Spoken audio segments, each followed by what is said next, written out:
नमस्ते किडो रिडर्स। बादलमाथि जहाँ हिउँले हावासँग सुस्केरा साट्छ त्यही बस्छ हिमालको भूत हिमचितुवा। यति शान्त, यति अदृश्य कि वैज्ञानिकहरूले पनि उसलाई भूतकै संज्ञा दिन्छन्।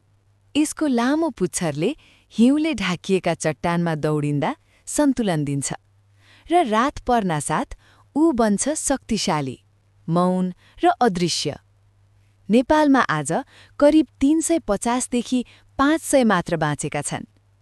3500 मिटरभन्दा माथि, चिसो राज्यका राजा। तर बढ्दो तापक्रमसँगै यी हिमाली घरहरू खतरामा छन्।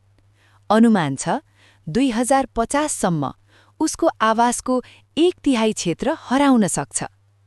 तर हरेक पच्चापसँगै आशा पनि छ। संरक्षण र माया भइरहेकै कारण हिमालको यो भूत अझै स्वतन्त्र छ। अर्को पटक हजुरले 50 रुपैयाँको नोट समात्दा सायद सानो मौन आवाज सुन्नुहोला। हिमचितुवाको त्यो अटल गर्जन।